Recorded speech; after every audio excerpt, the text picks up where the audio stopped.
أعوذ بالله من الشيطان الرجيم. بسم الله الرحمن الرحيم. والمرسلات عرفا فالعاصفات عصفا والناشرات نشرا. قرآن کریم فرقان حمید کی یہ سورۃ المرسلات ہے، جس کے اندر اللہ تبارک و تعالیٰ نے قیامت کی ہولناکی کا ذکر کیا ہے. قیامت سے پہلے دنیا کے اندر جو انقلاب ہوں گے، تغیرات ہوں گی، اللہ نے اس کا ذکر کیا ہے. یہ سورت غار حرا کے اندر پیغمبر کریم صلی اللہ علیہ وسلم پر نازل ہوئی. حضرت عبداللہ ابن مسعود رضی اللہ تعالیٰ عنہ فرماتے ہیں جب یہ سورت نازل ہوئی، حضور صلی اللہ علیہ وسلم پڑھ رہے تھے زور سے اور ہم اس کے پیچھے پڑھتے تھے. اسی دوران ایک سانپ نکلتا ہے اور جو حملہ کرتا ہے، پیغمبر صلی اللہ علیہ وسلم فرمائے اس کو مارو، اس کو قتل کرو. اس کے بعد وہ سانپ بل کے اندر گھس جاتا ہے. اللہ نے سب سے پہلے قسمیں کھائی ہیں فرشتوں کی اور قسمیں کھائی ہیں ہواؤں کی. یہاں یہ ضمیرات جو ہیں ان کے اندر بعض مفسرین لکھتے ہیں اس سے مراد فرشتے ہیں. جو دنیا کے اندر اللہ نے مختلف قسم کے فرشتے مقرر کیے ہیں اور ہر ایک کے اپنے اپنے کام اور اپنی ذمہ داریاں ہیں. بعض مفسرین لکھتے ہیں اس سے مراد ہوا ہیں اور ہواؤں کے بھی مختلف رخ ہوتے ہیں. تو اللہ نے سب سے پہلے فرمایا والمرسلات عرفا، قسم ہے ان ہواؤں کی جو نفع پہنچانے کے لیے بھیجی جاتی ہیں. عرفا کہتے ہیں منفعت کے حساب سے. اگر اس سے ہوا مراد لیتے ہیں پھر یہ ہوتا ہے کہ جس طرح قحط سالی کے دور کے اندر جب بارش کی اشد ضرورت ہوتی ہے اور اس وقت کسان، زمیندار، ہر قسم کے لوگ جو ہے ان کا رخ آسمان کی طرف ہوتا ہے، ہواؤں کو دیکھتے ہیں اور آسمان کے اندر بارش کے منتظر ہوتے ہیں. اب یہ تیز ہوائیں جو نفع دینے والی ہے جب آتی ہیں اور اس سے ان کی امیدیں جاگ جاتی ہیں کہ اب بارش ہونے والی ہے. جسے تھر کے اندر یا عام قحط سالی کے اندر بارش کے حساب سے لوگ منتظر ہوتے ہیں جب پانی کی قلت ہے یا پانی نہیں ہوتا. فالعاصفات عصفا، اب پہلی والی ہوا ہے وہ منفعت کے حساب سے مفید ہے. اس کے بعد اللہ نے اس کے مد مقابل اس ہوا کا ذکر کیا ہے جو تیز اور تند ہوتی ہے. فالعاصفات عصفا، جو سختی کے ساتھ آتی ہے اور اس کی تیزی اتنی ہوتی ہے ہوا کی کہ درخت بھی گر جاتے ہیں، لوگوں کے گھروں کی چھتیں اڑ جاتی ہیں، ان کے اوپر جو سولر کی پلیٹیں ہیں وہ گر پڑتی ہیں، اور اتنی تیز اور تند ہوا ہوتی ہے. یہ منفعت کے مقابلے کے اندر انسان کی تباہی اور ہلاکت کے لیے ہی ہوتی ہے. آگے اللہ نے فرمایا والناشرات نشرا، قسم ہے ان ہواؤں کی جو بادل کو اٹھا کے ایک جگہ سے دوسری جگہ لے چلتی ہیں اور اسی بادل کے ساتھ، اسی ہوا کے ساتھ لت، مٹی، گند، کچرا، گرد و غبار بھی اس کے ساتھ ہوتا ہے اور وہ ہوا اپنے ساتھ سب چیزیں لے کر چلتی ہیں. فالفارقات فرقا، اور قسم ہے ان کی جو پھاڑ کر چلتی ہیں. اب یہی بادل جب بارش ہوتی ہے اس کے بعد جو ہے آپس میں علیحدہ علیحدہ ہو جاتے ہیں، تقسیم ہو جاتے ہیں، جدا ہو جاتے ہیں. فالملقیات ذکرا، اور جو نصیحت کی بات ڈالتی ہے. اب یہی جب ہوائیں سخت ہوتی ہیں، ہوائیں چلتی ہیں، اس سے ایک انسان کو نصیحت بھی ملتی ہے کہ خدا کی پکڑ نہ آ جائے. جب تیز تند ہوائیں چلتی ہیں، بارشوں کا سلسلہ ہوتا ہے، پھر جب لوگ دیکھتے ہیں اب ہم غرق ہونے والے ہیں، ان کے راستے ڈوب جاتے ہیں، ان کی فصلیں ڈوب جاتی ہیں اور ان کے جانوروں کے چارے ختم ہو جاتے ہیں، یہاں سے بھی ان کے لیے ایک بہت بڑی نصیحت ہے. عذرا او نذرا، یہ عذر دور کرنے کے لیے کہ جن نے دنیا کے اندر غلط اعمال کیے ہیں اللہ کی طرف نہ ہے، اب یہ ان کے لیے ایک سبق ہے، اب جو ہے اللہ کی طرف آ جائے. نذرا، یا مجرمین جو ہیں ان کو ڈرانے کے لیے بھی یہ چیز کافی ہے. اب یہ تھی ہوا. اگر فرشتے مراد لیں تب بھی جو ہے فرشتے جس کام کے لیے معمور ہیں اور یہ سارا نظام فرشتوں کے حوالے سے ہی چل رہا ہے. انما توعدون، آگے اللہ نے جواب قسم ذکر کی کہ یہ جو تم سے وعدہ کیا گیا ہے قیامت کا، یہ واقع ہونے والا ہے. جب مشرکین کو پیغمبر صلی اللہ علیہ وسلم قیامت کے بارے میں بتاتے تھے تو نہیں مانتے تھے. اللہ تعالیٰ فرماتے ہیں یہ وعدہ ہے، یہ ہو کر رہے گا۔ اب اس دن کی ہولناکی کیا ہوگی؟ فَإِذَا النُّجُومُ طُمِسَتْ، یہ ستارے جو اوپر آسمان کے اندر لگے ہوئے ہیں ان کی چمک دمک اور ایک روشن ہے، جب اس دن کی ہولناکی ہوگی تو یہ بے نور ہو جائیں گے، ان کی روشنی ختم ہو جائیں گی۔ وَإِذَا السَّمَاءُ فُرِجَتْ، آسمان بالکل شگاف سے خالی ہے، اور اس دن آسمان کے اندر شگافیں ہو جائیں گی، سوراخ ہو جائیں گی، آسمان پھٹ جائے گا۔ وَإِذَا الْجِبَالُ نُسِفَتْ، اور یہ پہاڑ ہیں جس کو اللہ نے زمین کے اوپر رکھا ہے تاکہ زمین کے اندر زلزلہ نہ آ جائے، زمین کے نیچے جو پانی ہے اس کی وجہ سے زمین ہل نہ پائے، اور اس دن یہ اتنے بڑے مضبوط چٹیل پہاڑ جو ہوں گے وہ ہوا کی طرح اوپر اڑ رہے ہوں گے، یہ ایک ہولناکی ہوگی۔ وَإِذَا الرُّسُلُ أُقِّتَتْ، اور جو اللہ کے رسول ہے، انبیاء کرام ہیں، ان کے لیے متعین وقت ہے، متعین وقت ہے، اس کے بعد جو ہے اللہ تعالیٰ ان سب کو ایک ساتھ جمع کریں۔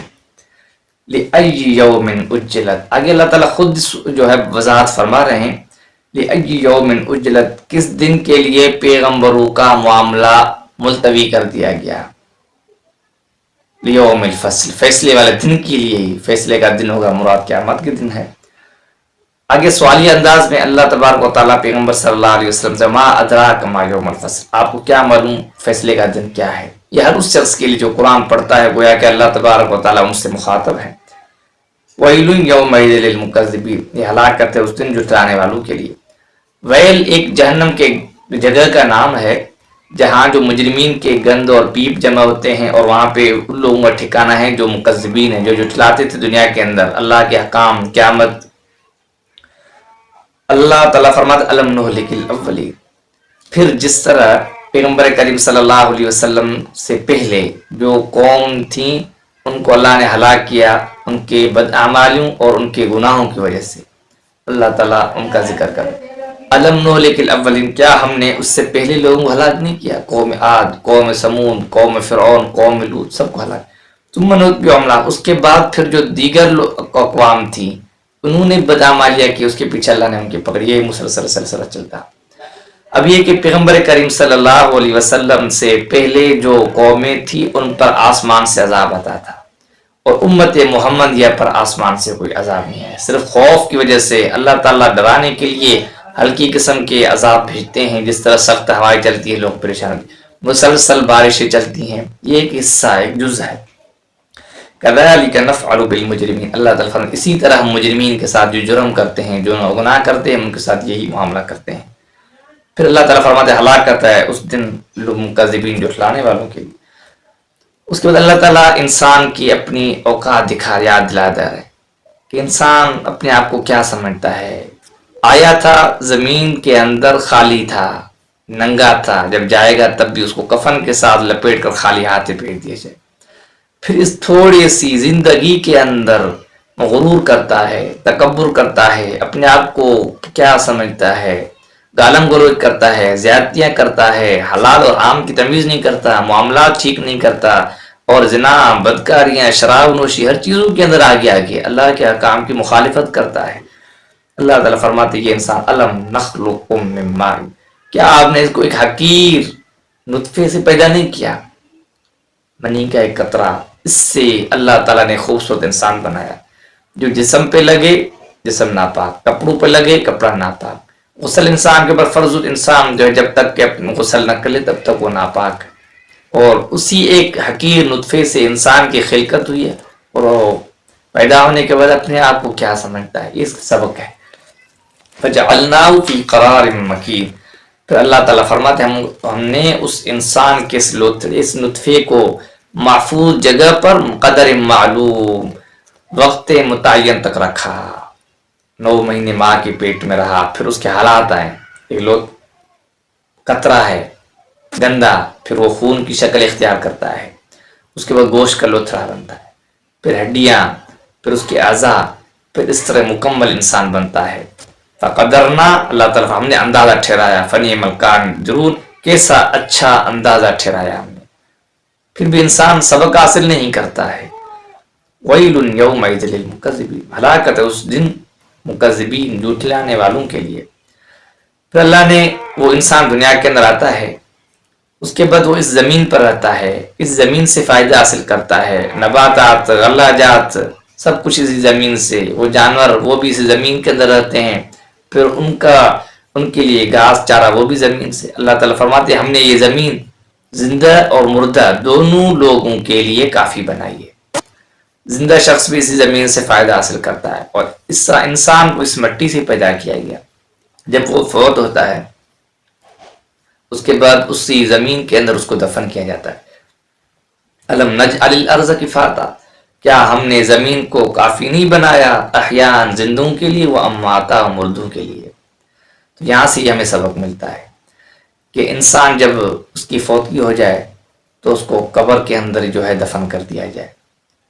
جیسے کہ ہندوؤں کے ہاں ان کو جلایا جاتا ہے، اور مجوسیوں کے ہاں ایک بڑا مقبرہ بنا کر اس کو اوپر اس کی لاش کو رکھی جاتی ہے، پھر کوے اس کو نوچتے رہتے ہیں. اللہ تعالیٰ فرماتے ہیں مراد یہ کہ اس کو زمین کے اندر دفن کیا جائے. وَجَعَلْنَا فِيهَا رَوَاسِيَ شَامِخَاتٍ، اللہ تعالیٰ فرماتے اسی زمین کے اندر ہم نے اونچے پہاڑ رکھے ہیں، ان پہاڑوں کے اندر بھی خزینے مدفون ہیں. اسی زمین سے بھی انسان بہت کچھ حاصل کرتا ہے. اور یہ جو بڑے بڑے مضبوط پہاڑ ہیں اور ان کے اندر سنگ مرمر ہوتا ہے، پتھر ہوتا ہے، ماربل کی شکل میں اسے نکالتے ہیں. وَأَسْقَيْنَاكُم مَّاءً فُرَاتًا، اور ہم نے تمہیں صاف شفاف میٹھا پانی پلایا. اب جیسے پہاڑی علاقے میں برف جمتی ہے اور اس کے بعد وہ پہاڑوں سے پانی گرتا نہری شکل میں، جو کہاں سے کہاں تک پہنچتا ہے، ایک صوبے سے دوسرے صوبے کے آخری حد تک وہ پانی زمین کی نہروں کے حساب سے پہنچتا ہے. اور بارشوں کے حساب سے اللہ تعالیٰ پانی دیتا ہے. اور زمین کے اندر کنویں کی شکل میں پائپ نکال کر ہینڈ پمپ کے ذریعے سے انسان میٹھا پانی حاصل کرتا ہے. اور وہ لوگ جن کو پانی میسر نہیں ہے وہ کتنے پریشان ہیں. ایک بہت بڑی نعمت ہے.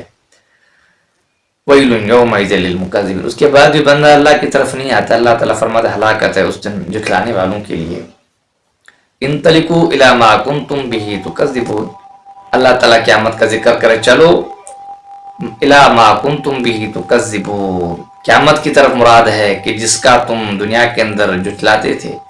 انطلقوا الی ظل ذی ثلاث شعب، چلو تم ایک سائے کی طرف اور جس کی 3 گھاٹیاں ہوں گی، کہ وہ اتنا بڑا سایہ دھوئیں کی شکل میں نکلے گا، پھر وہ 3 حصوں میں تقسیم ہو جائے گا. لا ظلیل، اور وہ سایہ ایسا ہوگا کہ جس سے انسان جو ہے اس کے سائے سے کوئی ٹھنڈک حاصل نہیں کر پائے گا، اس کی کوئی چھاؤں نہیں ہوگی. ولا یغنی من اللہب، اور نہیں وہ اس کو گرمی سے بچا سکے گا. جس سے گرمی کی سخت تپش ہوتی ہے، انسان چاہتا ہے کہ کسی چھاؤں کے نیچے بیٹھ جائے، مگر اس دن وہ چھاؤں بھی اس کا کام نہیں دے سکے گا.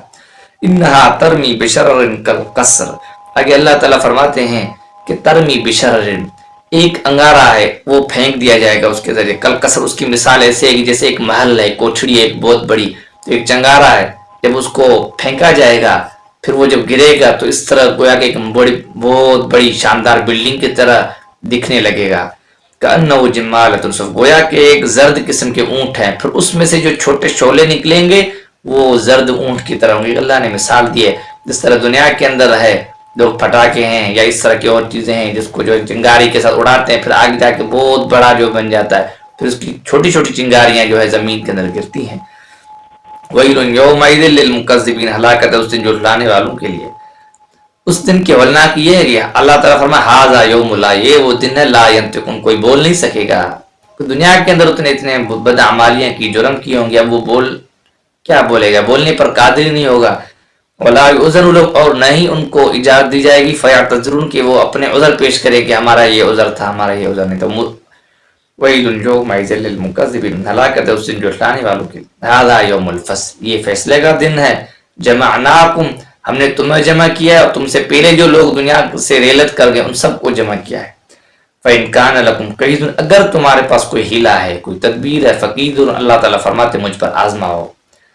وَيْلٌ يَوْمَئِذٍ لِّلْمُكَذِّبِينَ، ہلاکت ہے جھٹلانے والوں کے لیے. اس کے بعد اللہ تعالیٰ نے متقین کا ذکر کیا ہے کہ جنہوں نے دنیا کے اندر تقوی اختیار کیا، پرہیزگاری اختیار کی، خدا کو خوف کیا. ان المتقین، بے شک وہ لوگ جنہوں نے تقوی اختیار کیا، نیک بن گئے، فی ظلال، سایوں کے اندر ہوں گے، وعیون، اور چشموں میں، چشمے بہ رہے ہوں گے، وہاں پہ بڑے سائے ہوں گے، وہاں پہ یہ بیٹھے ہوئے ہوں گے. وفواکہ مما یشتہون، مرغوب میوے ہوں گے، جو چاہیں گے وہ ان کو میسر ہوگا. اللہ تعالیٰ فرمائیں کلوا واشربوا، کھاؤ فروٹ میں سے، واشربوا، اور پیو پانی میں سے، ہنیئا، مزے کے ساتھ، بما کنتم تعملون، بس سبب اس کے کہ جو دنیا کے اندر تم نے اچھے اعمال کیے. اِنَّا كَذَلِكَ نَجْزِي الْمُحْسِنِينَ، اسی طرح ہم احسان کرنے والوں کو یہی بدلہ دیتے ہیں، نیکوکاروں کا یہی بدلہ دیتے ہیں، ان کی نیکیاں، ان کے اچھے اعمال رائگاں نہیں جاتی۔ وَيْلٌ يَوْمَئِذٍ لِّلْمُكَذِّبِينَ، ہلاکت اس دن جھٹلانے والوں کے لیے۔ کلو کھاؤ وتمتعوا قلیلا انکم مجرمون۔ آگے اللہ تعالیٰ دنیا کا ذکر کر رہے ہیں کہ دنیا کے اندر جو لوگ جرم کرتے ہیں وہ اپنی عیش عشرت کی زندگی گزارتے ہیں، دین کی طرف نہیں آتے، دین کو معمولی سمجھتے ہیں اور اپنی من چاہی زندگی گزارتے ہیں۔ اللہ تعالیٰ ان کو مخاطب ہے، کلو کھاؤ وتمتعوا قلیلا، تھوڑی سی مہلت، تھوڑی سی زندگی ہے، اس سے فائدہ حاصل کرو، انکم مجرمون، تم مجرم ہو۔ وَيْلٌ يَوْمَئِذٍ لِّلْمُكَذِّبِينَ، ہلاکت ہے اس دن جھٹلانے والوں کے لیے۔ اللہ تعالیٰ کے رکوع کا ذکر کر رہے ہیں۔ وَإِذَا قِيلَ لَهُمْ ارْكَعُوا، جب دنیا کے اندر ان کو عبادات کیا کہا جاتا تھا، دین کے بارے میں کہا جاتا تھا اور کہا جاتا تھا جھکو اللہ کی طرف، لا يركعون، وہ نہیں جھکتے تھے۔ مراد اس سے صرف نماز کا رکوع مراد نہیں ہے، ہر دنیا کا اللہ نے جو امانتیں دی ہیں، جو اللہ کے احکام ہیں، جو فرائض ہیں، ان کی طرف ان کو بلایا جاتا تھا، یہ امانت ہے، اس کی طرف آؤ، اس کی طرف جھکو، اس پر عمل کرو، تو وہ نہیں آتے تھے، وہ جھکتے نہیں تھے۔ وَيْلٌ يَوْمَئِذٍ لِّلْمُكَذِّبِينَ، ہلاکت ہے اس دن جھٹلانے والوں کے لیے۔ فَبِأَيِّ حَدِيثٍ بَعْدَهُ يُؤْمِنُونَ، اللہ تعالیٰ فرماتے ہیں واضح کلام مقدس قرآن ہے، اس کے ذریعے سے ہم نے تمہیں ڈرایا ہے، پیغمبر بھیجا ہے۔ فَبِأَيِّ، اس پر بھی تم نہیں ایمان لاتے ہو، فَبِأَيِّ حَدِيثٍ بَعْدَهُ يُؤْمِنُونَ، اس کے بعد اور کون سی بات پر ایمان لاؤ گے؟ یہ مقدس کلام ہے، اس پر ایمان نہیں لاتے ہو، اس کے بعد کون سی ایسی کتاب یا کون سا ایسا کلام جس پر جو لے آئی اور تم اس پر ایمان لے آئے؟